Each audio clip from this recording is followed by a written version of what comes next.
Desde el principio de los tiempos, la cantidad de agua de la tierra había permanecido constante, no así su calidad. El hombre de negocios, todo un experto en explotar la escasez, creyó que no se podía esperar más. Había llegado el momento de convertir el agua en negocio y dejar que la mano invisible del mercado regulase su comercialización.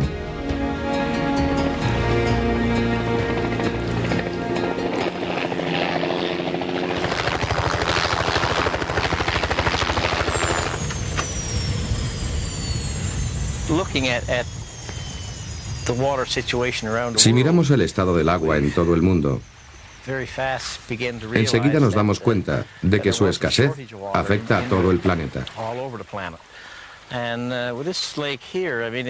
Este lago es único en cuanto a la calidad de su agua y estamos pensando en sacarle algún provecho comercializándola.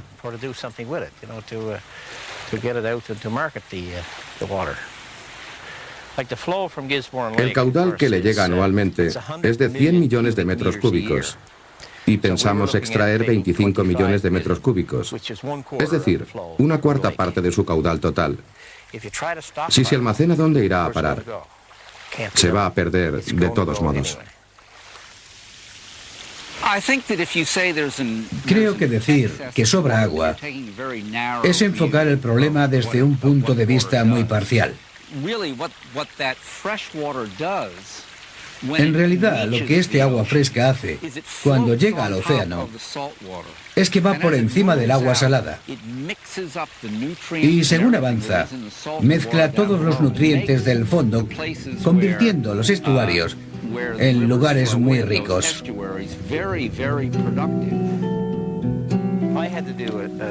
Yo tuve que hacer un estudio sobre el impacto ambiental durante 2 años y medio o 3. Y todo aquel que quiera coger agua de Terranova o de cualquier otro lugar tendrá que hacer el mismo estudio. Es algo obligado. Y por supuesto, si sobra agua, deberíamos venderla. Cualquier provincia que empiece a explotar agua al por mayor provocará una reacción por parte del NAFTA, el Tratado de Libre Comercio de América del Norte. Y eso convertirá el agua en un artículo de mercado como las zanahorias o cualquier otro producto. Eso significa que no se puede favorecer el comercio interior. Se tiene que permitir la entrada de corporaciones de toda Norteamérica. No se le puede permitir a una provincia la explotación y a otra no. Si se abre el grifo para los Estados Unidos o para otros países del NAFTA, ya no lo podemos cerrar. Solo debemos favorecer su crecimiento sin restricciones medioambientales, porque esto es un bien compartido entre varios países.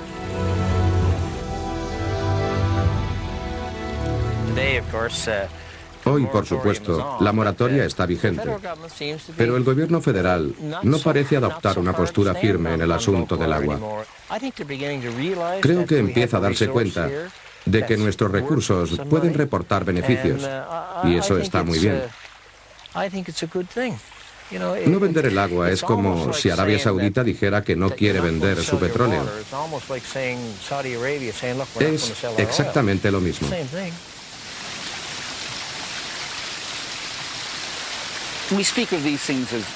Nosotros consideramos el agua como un recurso natural, lo mismo que el hierro, el cobre, el níquel, etc. Pero para estos otros recursos hay alternativas. Si no se utiliza el hierro, el níquel puede servir. Y si no se utiliza el petróleo, se puede recurrir al gas. Pero el agua es diferente a todo eso, porque no hay alternativa, no hay sustituto. Es el ingrediente esencial para la vida. Sin agua no hay vida.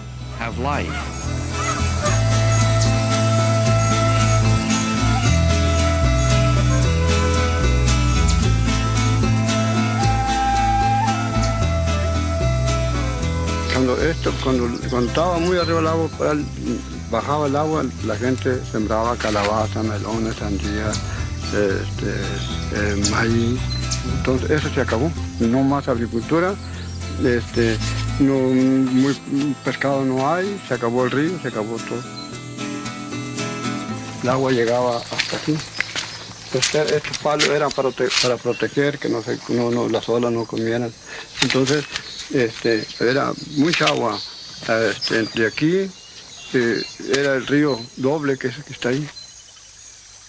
¿Y por qué no hay agua más? Porque no hay, porque Estados Unidos la tiene detenida y no hay agua.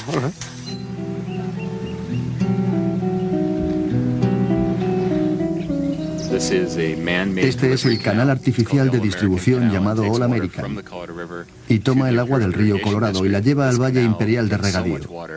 Este canal lleva más agua que ningún otro o que cualquier otra construcción en el río Colorado y es la principal causa de su agotamiento.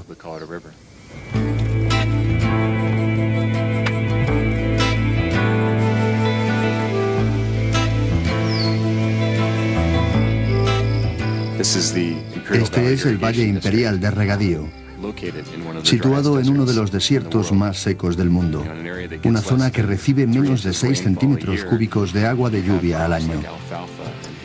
Se cosecha alfalfa, trigo y hay mucho ganado. Es una zona muy extensa, dedicada no solo a la agricultura, sino también a otras actividades de campo. Sobre el antiguo ecosistema del desierto no hay ningún microsistema. Este es un lugar en el que los recursos se explotan y los productos se exportan al mercado. No se trata de que la gente necesite agua, sino de que la necesitan los grandes negocios.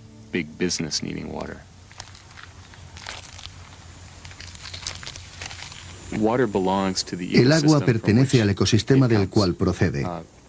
Ese es el único modo de considerarla si sopesamos la conservación del ecosistema en relación al aprovechamiento de sus bienes. En cambio, la gente, especialmente en los Estados Unidos, la considera como una mercancía, como algo que solo se usa para sacarle provecho. Cuando se tiene esa mentalidad, se pierden los otros valores. Creo que va siendo hora de que echemos un trago a esta clara y fresca agua.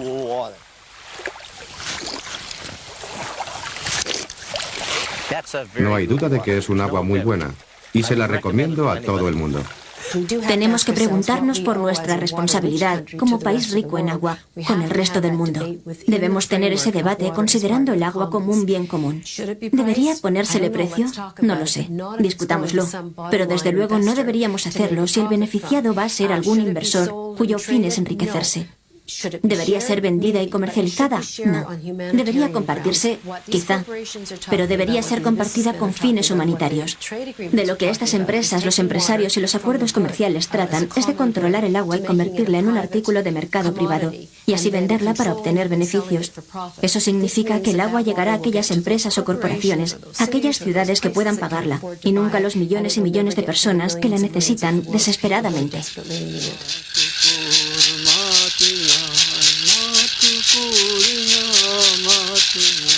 Todos los pájaros que oyen, pues están como los indios, no tienen derecho a agua. ¿Por qué? Porque este que viene, pues hemos podido sobrevivir uno. Todo lo que mira uno, vivo en estos lugares, no tienen derecho de vivir. ¿Por qué? Porque no tienen agua. Ni el viento que respiramos es de nosotros. ¿Por qué? Porque ya estamos todos contaminados. Entonces vemos muy mal todo. Todas las cosas no las vemos como algo grande y algo. Porque para nosotros es muy sagrado, pero para otros no, es puro negocio.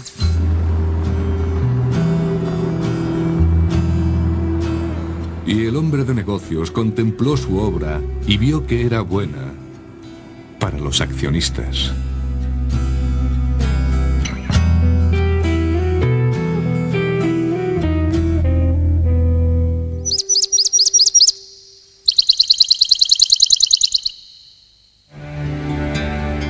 A menudo durante sus viajes, el hombre de negocios se sentía preocupado por la molesta capacidad de reproducción de las plantas. Entonces se le ocurrió una idea genial para acabar con esta situación.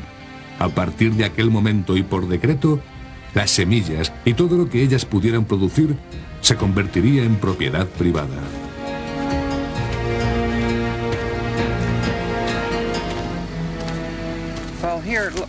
Está por todas partes, como en 1997. Mira todas estas plantas de colza que han crecido. Una planta como esta producirá de 4.000 a 10.000 semillas el año que viene, por lo que este campo, si no lo cultivo o lo trato con productos químicos, estará completamente invadido por la colza de Monsanto. Monsanto puede aparecer como una planta de colza alterada genéticamente, dispersar sus semillas y dañar y destruir las tuyas, y después denunciarte por haber permitido que crecieran en tus tierras, porque dicen que no importa cómo han llegado a ellas, si llevadas por el viento o caídas fortuitamente. En todo caso, son propiedad de Monsanto. El juez dijo que tengo que devolverle a Monsanto las semillas y las plantas. ¿Cómo puedo dar millones y millones de plantas que están por todo mi campo? ¿Cómo puedo yo arrancar todas esas plantas y dárselas a Monsanto? Es imposible.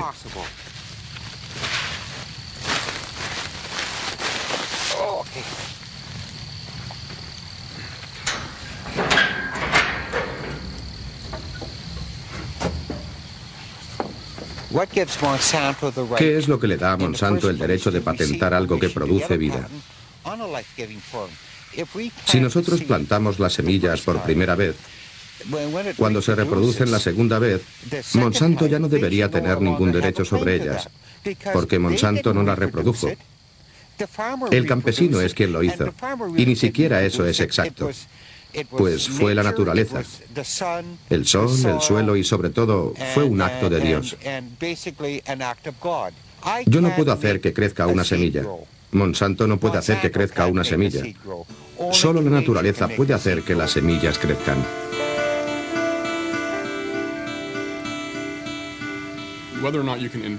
Si se puede o no inventar la vida no es lo mismo que si se puede o no inventar una semilla. Para que se pueda patentar el objeto en cuestión, es decir, una semilla nueva, debe ser además útil y original. Por supuesto, es posible desarrollar innovaciones en las semillas a través de una gran variedad de técnicas, incluyendo el ADN y la biotecnología. Pero no solo eso, sino que si se quieren aumentar las innovaciones, patentarlas es una buena manera de hacerlo. Las compañías multinacionales como Monsanto no quieren que los campesinos utilicen las viejas semillas. Quieren que las compren todos los años, junto con los productos químicos, y que paguen $15 por los impuestos de ecotecnología. Además, se tiene que firmar un contrato con el compromiso de no usar las semillas propias, así que el campesino queda sin ningún derecho. La policía de Monsanto, nosotros la llamamos la policía del gen, puede venir a tus tierras 3 años después de que las hayas cultivado para comprobar que no los estás engañando. Si Monsanto tiene que rebajarse hasta el extremo de que te vende sus productos y al vendértelos necesita policía, es que algo no va bien. Y la política de la compañía, para mí, es totalmente errónea.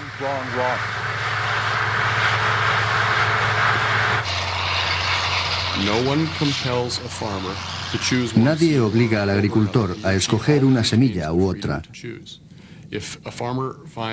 Él siempre tiene libertad de elección. Si cree que usar sus propias semillas es más conveniente que el valor añadido que recibirá comprándoselas a una empresa poseedora de la patente, está en su perfecto derecho de hacerlo. Ellos destruyeron los 53 años de desarrollo de semillas que yo había estudiado, y mis semillas eran resistentes a algunas de las enfermedades que tenemos hoy en los campos de colza.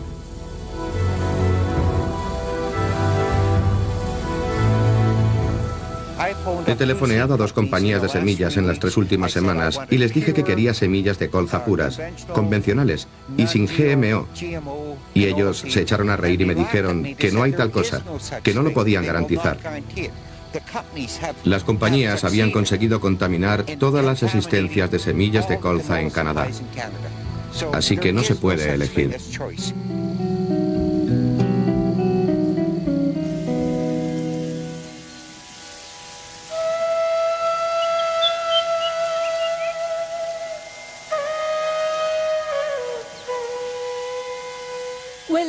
Eso de que el campesino puede elegir en un sistema controlado por las corporaciones es totalmente falso. Porque las corporaciones pronto se aseguran de que los campesinos pierdan sus semillas. Van por las distintas zonas y compran todas las variedades tradicionales y les venden sus propias semillas, creando deliberadamente una situación de carencia de las semillas. Yo he estado en aquellas zonas en las que las corporaciones han entrado en la India. Decir que el campesino puede elegir cuando carece de semillas y solo dispone de una clase de cosecha es casi como decir que un esclavo podría irse a trabajar a otro sitio.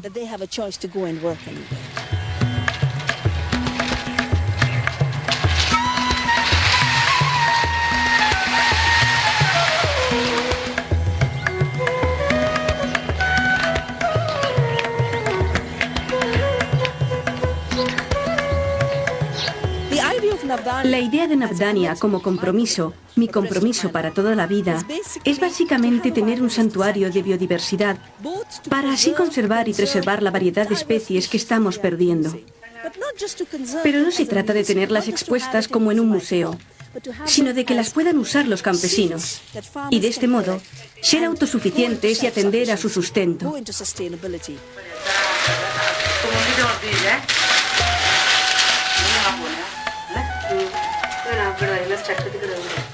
Desde que pertenecemos al Navdanya, venimos aquí cuando necesitamos semillas.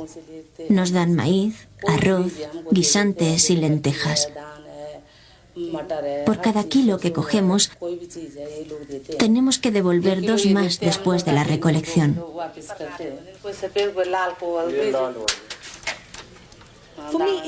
Para mí era absolutamente clave para la defensa de la libertad del plan y de la del granjero tener semillas libres de patentes, libres de manipulación genética.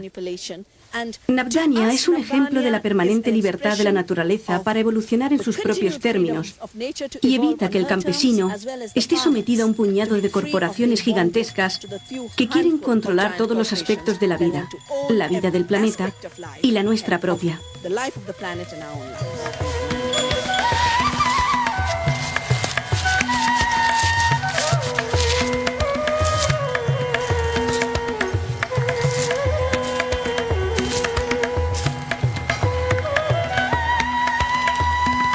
Aunque la mayoría de los recursos genéticos que han sido patentados proceden del tercer mundo, un simple cálculo muestra a las claras que los derechos de las patentes sobre las semillas aumentarían en 10 veces el peso de la deuda de los países tercermundistas.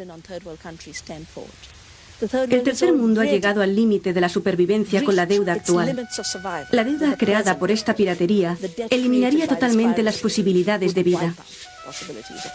El colonialismo se las ingenió para transferir los bienes de los pobres a los ricos, creando una situación de pobreza generalizada. Y Navdanya es el último intento que hemos hecho para mejorar.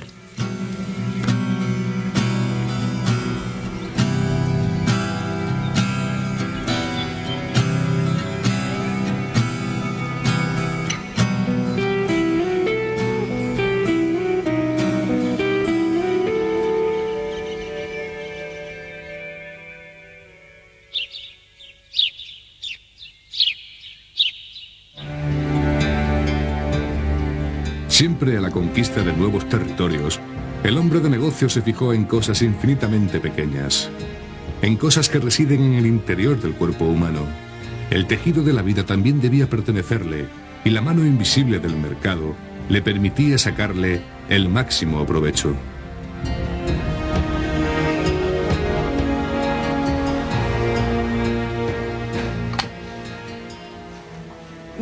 Myriad Genetics ha patentado un test que indica la predisposición al cáncer de pecho y de mama al analizar la secuencia genética BRCA1.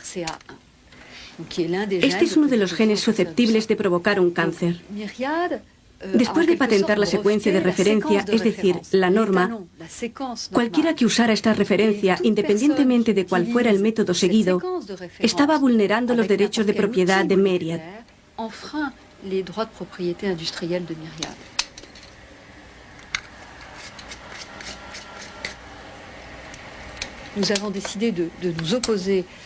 Nosotros decidimos oponernos a este monopolio porque es necesario practicar este tipo de pruebas, tanto en el grupo de mujeres de riesgo a corto plazo, como también en un futuro para mejorar su tratamiento.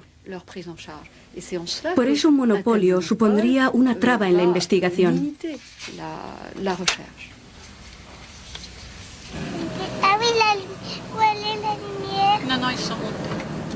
Mi abuela murió de un cáncer de ovarios después de haber tenido uno de mama. Hace 25 años mi madre murió de cáncer de mama. Y hace 4, mi hermana murió de otro cáncer de mama. No fue ninguna sorpresa para mí enterarme este año de que tenía un cáncer. Me enteré de que el cáncer era hereditario por las pruebas que me practicó la doctora Stopa Lyonet en el Departamento de Oncología Genética. Esto supuso un cambio radical en mi visión de la enfermedad porque, aunque había afectado a 3 generaciones de mi familia, siempre habíamos llevado esta carga sin saber por qué.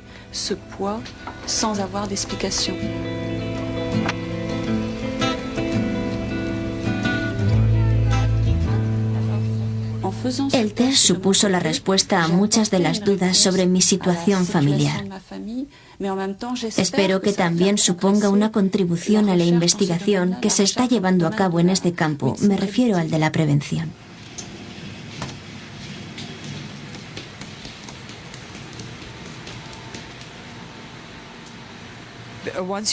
Yo trabajaba en un centro para el estudio del cáncer genético. Todo respondía a un proyecto subvencionado por los Estados Unidos que incluía a 8 centros de ese tipo dependientes del Instituto Nacional del Cáncer.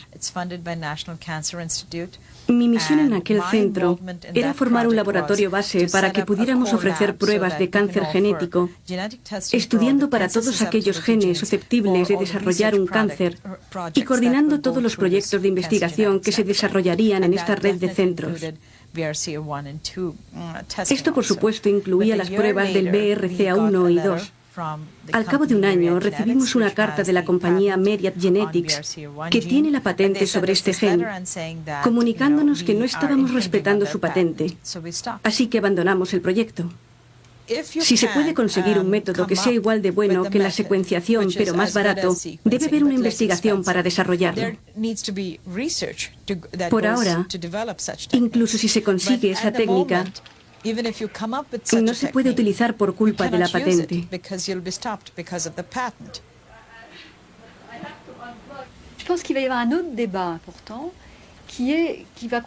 Creo que se va a abrir un nuevo debate, esta vez referido al uso de la secuencia para prevenir y tratar. Si otra compañía o empresa perfecciona una droga que permita la prevención de cánceres de mama y concretamente de aquellos relacionados con el gen BRCA1, Myriad tendría todos los derechos sobre este hallazgo. Esta patente ha suscitado todo el debate sobre si se pueden patentar los genes y su posible uso en el futuro. Pues es del futuro de lo que hablamos.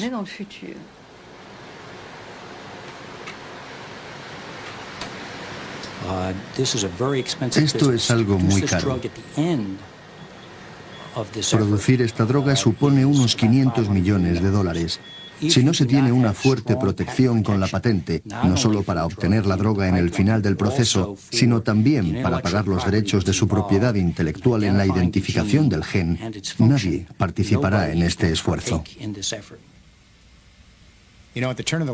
A principios del siglo pasado, cuando los químicos estaban aislando los elementos de la tabla periódica, ellos y las compañías dedicaron mucho tiempo a la investigación, pero no les permitimos patentar el producto final, aunque sí les concedimos patentes para el proceso siguiente, es decir, para aislar los elementos químicos.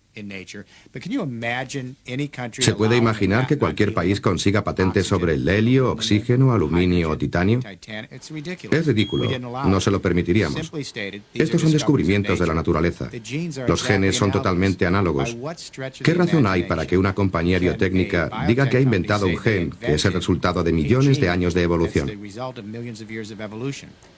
El gen del cáncer de mama, el de la fibrosis, etc., son descubrimientos de la naturaleza.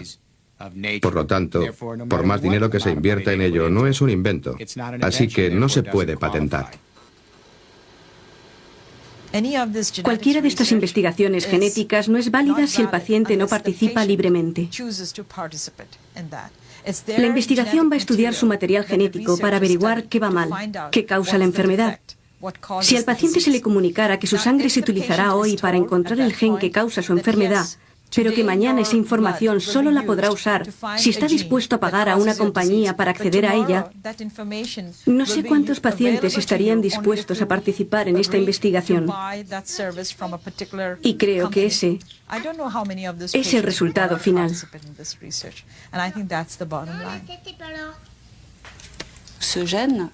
El gen forma parte de mí. Y si bien es la parte más pequeña del cuerpo humano, es algo que se integra en mi constitución física. Yo también lo comparto con otras familias, así que es mío y no es mío. Y en un sentido más amplio, es parte de la gente en general. Yo lo heredé de mi madre y ella de la suya. Es lo que llaman el acervo genético. Este es un término que, en mi opinión, no cabe en el mundo de los negocios.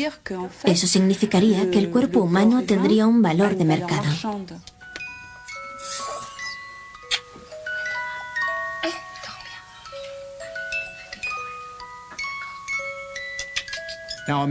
Imaginemos que nuestros hijos crecen en un mundo en el que se considera a los seres humanos como un conjunto de inventos. Genes, proteínas, células, órganos, tejidos e incluso toda la especie. ¿Qué pasaría con el valor intrínseco de la vida cuando esa generación se hiciera adulta y considerara la vida simplemente como un artículo más, una propiedad intelectual?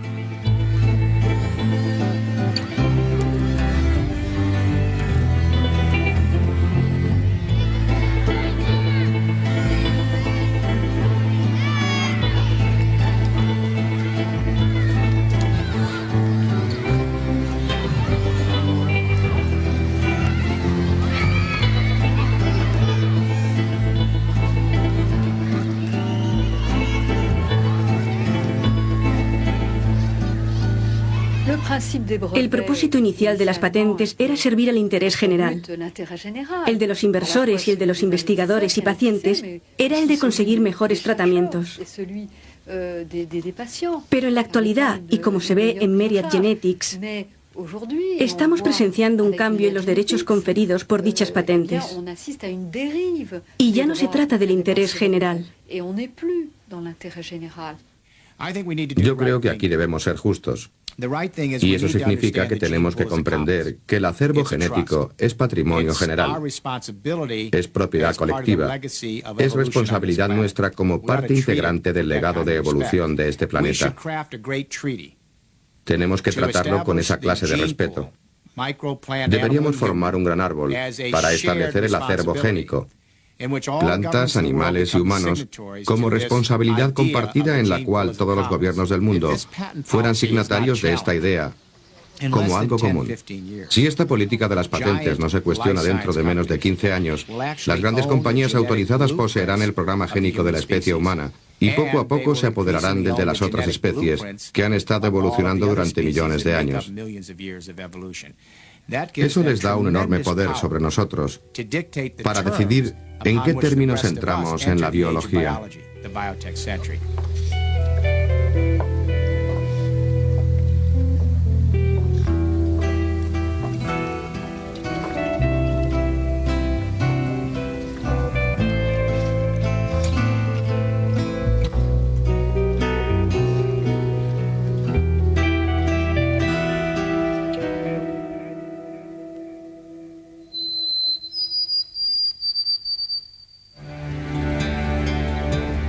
Hacía ya algún tiempo que el hombre de negocios había puesto sus ojos en los servicios públicos. Pacientemente había creado las carencias necesarias para llevar a cabo su plan. Había llegado el momento a partir del cual la enfermedad sería una ocasión de hacer negocio y el sufrimiento una fuente de ingresos.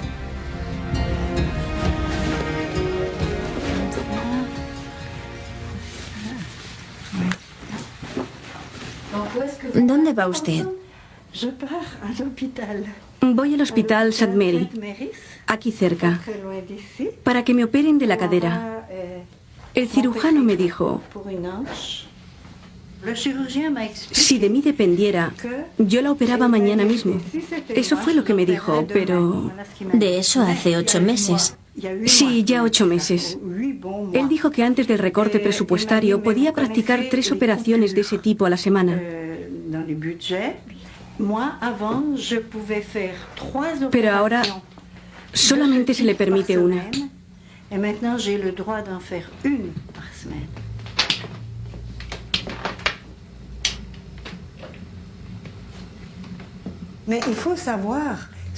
El dolor de la osteoartritis es horrible.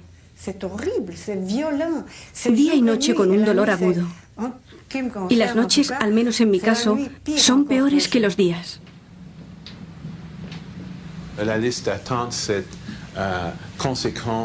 Las listas de espera son el resultado de las decisiones políticas del gobierno. Todo, recortes en sanidad, cierre de los hospitales, jubilación forzosa de médicos y enfermeras, todo se ha hecho sin tener en cuenta a los ciudadanos y a su salud. El gobierno ha donné como razón que la justificación del gobierno es que se ha conseguido el déficit cero, pero al mismo tiempo están invirtiendo cada vez más en grandes compañías, diciendo que es bueno para la economía. No es cierto. Es simplemente una manera de desviar dinero del sistema público hacia los grandes negocios y de obligar a la gente a que acuda a la sanidad privada.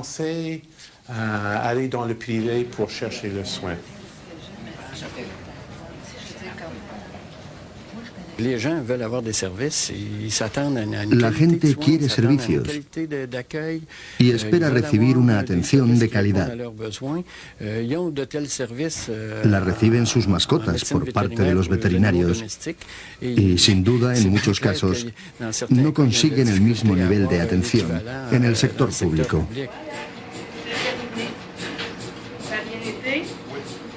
Cuando se está enfermo, se está enfermo. Cuando se tiene dolor, se tiene dolor. Si los de Quebec y los demás canadienses quieren lo último en sanidad, si quieren rápido acceso a los facultativos y resonancia magnética, y si al mismo tiempo no quieren que sus impuestos crezcan desmesuradamente, creo que la medicina privada seguirá en auge.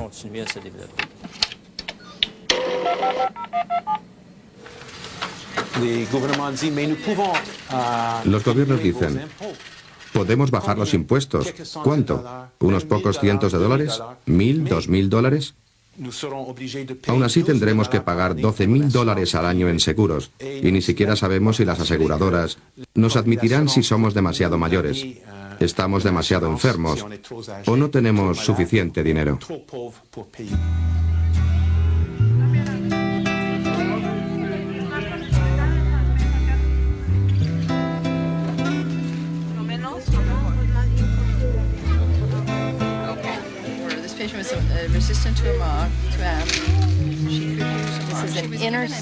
Esta es la escuela pública Montessori.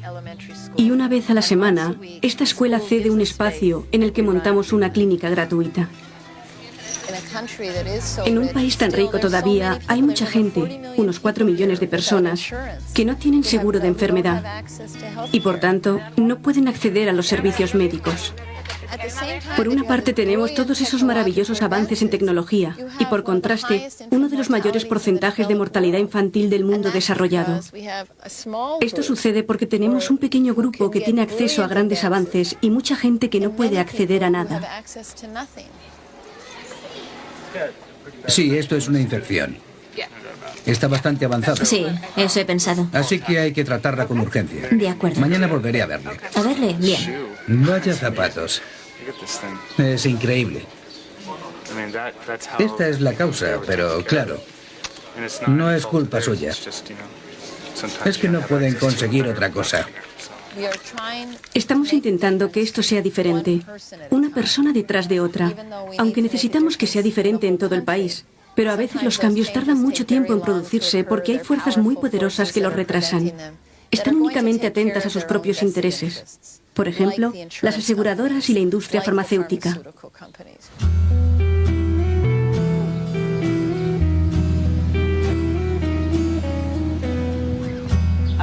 Yo empecé a trabajar en Medical Care como inspectora médico y muy pronto me dijeron que como médico debía mantener un cierto porcentaje de negativas, que no me tenía que fiar de lo que otros médicos me dijeran sobre sus pacientes y que tenía que buscar la manera de que no ingresaran muchos enfermos en los hospitales.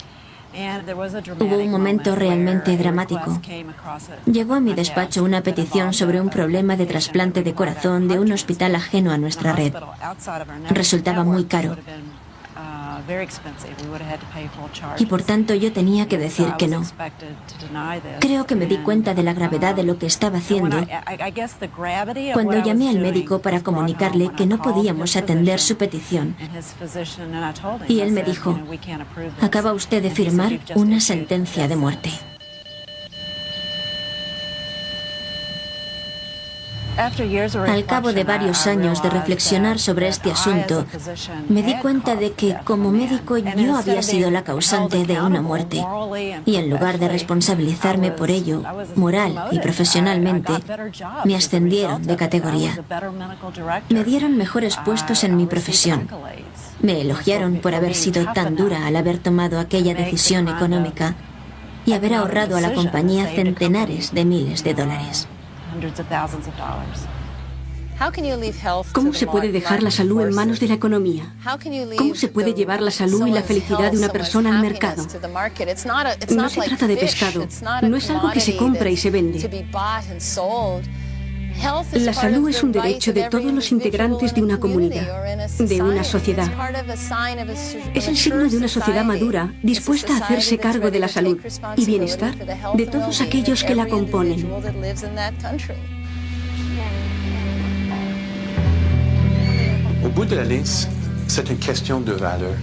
Al final, todo se reduce a valores.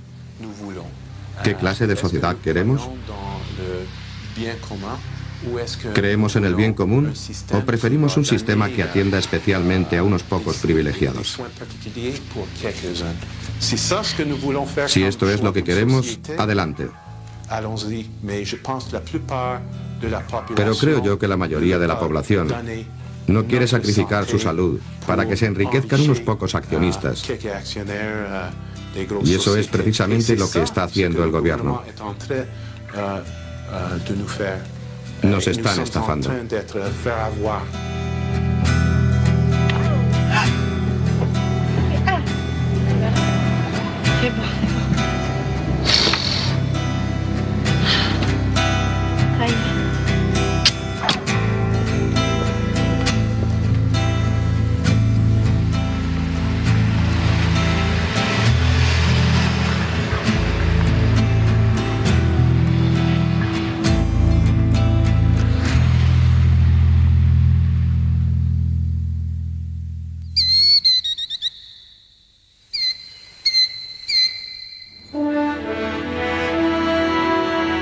El hombre de negocios llevaba tiempo desconfiando del Estado, la institución política que los ciudadanos habíamos establecido para asegurar el bien común.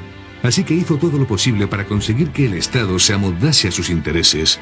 Pero a pesar de los muchos e indudables éxitos, aquel día el hombre de negocios se dio cuenta de que la partida no estaba ganada, ni mucho menos. Hace 5 años, las compañías brasileñas, en su mayoría de titularidad pública, empezaron a copiar drogas antirretrovirales que, según la ley, no estaban patentadas.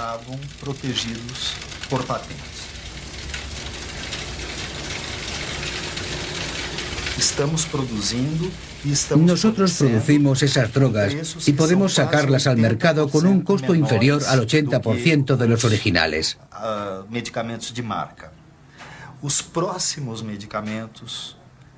Las próximas drogas que vamos a necesitar están protegidas por nuestras leyes.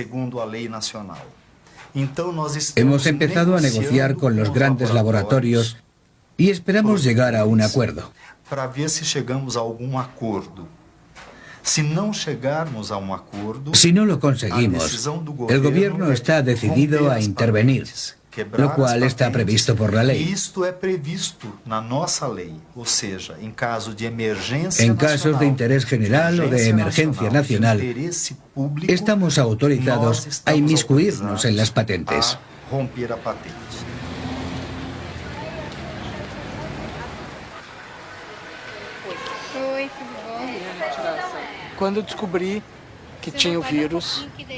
Cuando me diagnosticaron como seropositivo, en 1990, la medicación que yo necesitaba todavía no la proporcionaba el gobierno. Entonces costaba entre 1.200 y 1.500 dólares americanos al mes. Eso era más o menos lo que yo ganaba entonces, según estuviera el cambio. Em torno de 1.500 dólares.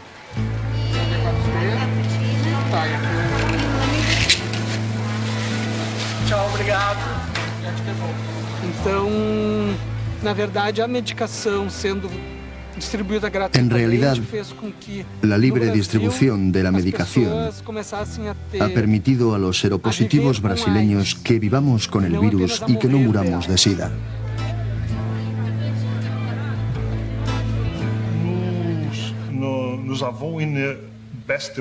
Desde que empezamos el programa en 1996, la tasa de mortalidad se ha reducido aproximadamente en un 50%.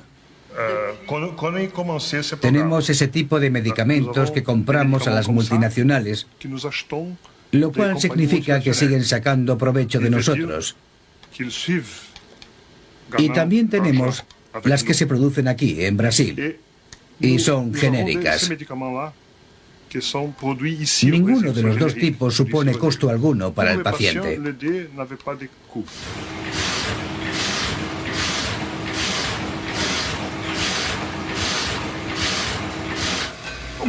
¿Qué puede hacer el gobierno brasileño si quiere salvar a sus ciudadanos?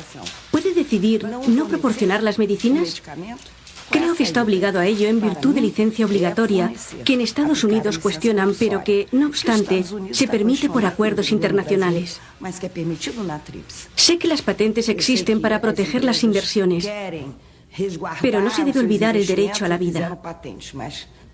Ningún dividendo o inversión justifica la muerte de un ser humano. En ninguna parte del mundo.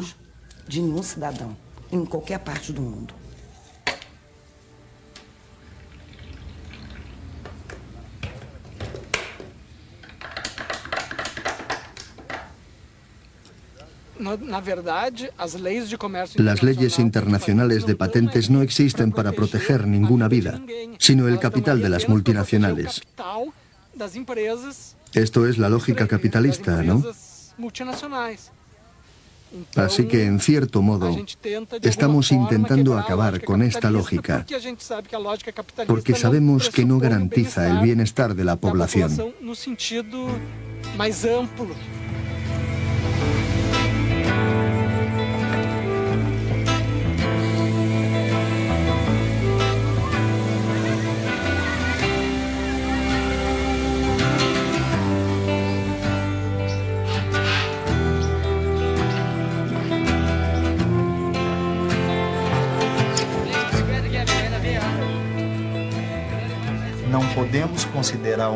Los medicamentos no se pueden considerar simplemente como productos de consumo. En lo que estamos tratando de poner el énfasis es en que los precios y especialmente los beneficios de estas grandes corporaciones son exagerados. No guardan ninguna relación con el valor real del producto, incluso teniendo en cuenta las ganancias y futuras inversiones. Todo es desproporcionado y esa es la pura realidad.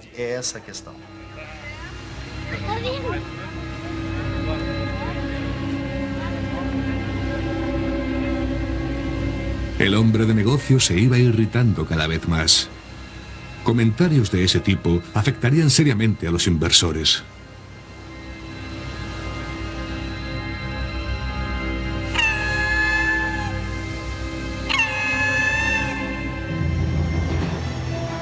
No había llegado todavía el tiempo de descanso. El hombre de negocios sabía que tenía que hacer algo para frustrar los planes de las instituciones públicas. El fin de semana convocó una gran conferencia en la cumbre y todos los jefes de Estado, temerosos de quedar fuera, acudieron a ella a toda prisa. Los temas que se iban a tratar, guardados celosamente en secreto, no podían estar más claros.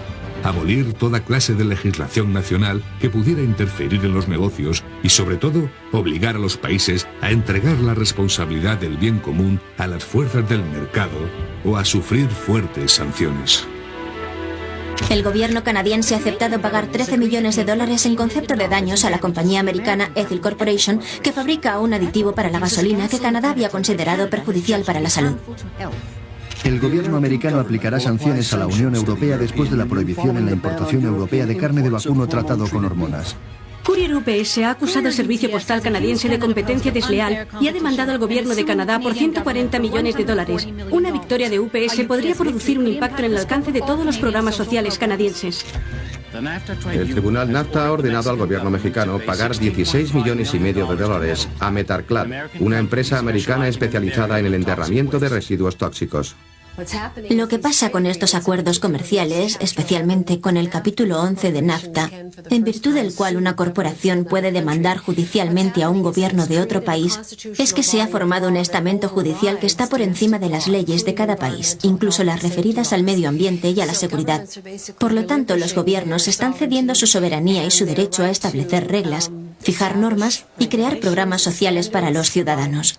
Y lo están cediendo a corporaciones y acuerdos comerciales internacionales. Claro, pueden alegar que no es culpa suya, que les habría gustado cuidar de la salud pública, que para eso les votaron, pero que no pudieron evitar someterse a esos acuerdos internacionales.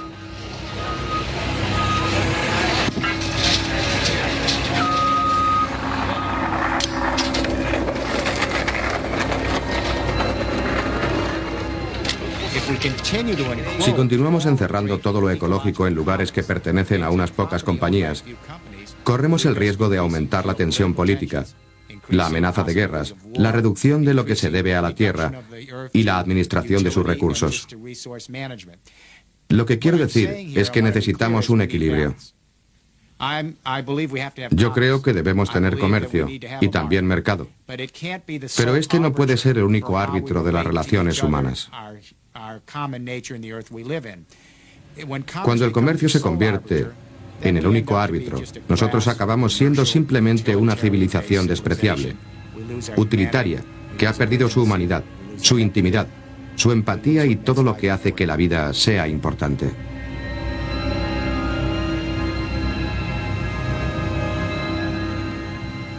Si el bien no es de todos, si no hay bien común sino privado, este bien privado está perjudicando a alguien en algún lugar del planeta, a algunas especies.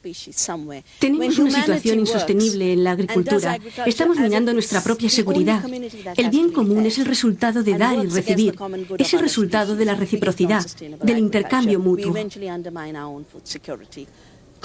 Olvidar el bien común es el resultado de acaparar, de piratear, de robar. Y por supuesto que algunos prosperan, pero lo hacen a costa de otros y a costa del planeta. Esa clase de prosperidad no es prosperidad.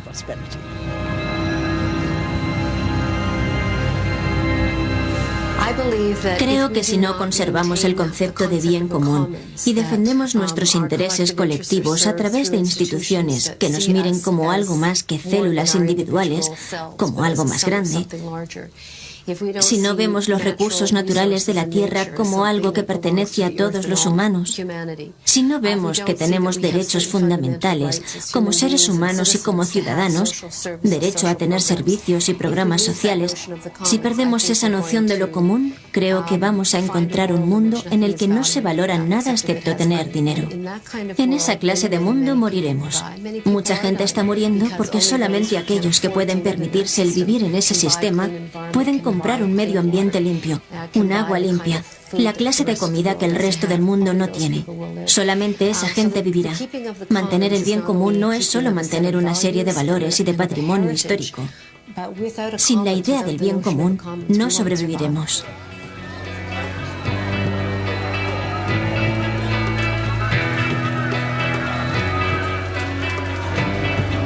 Ese día, la mano invisible del mercado se mostró tal cual es.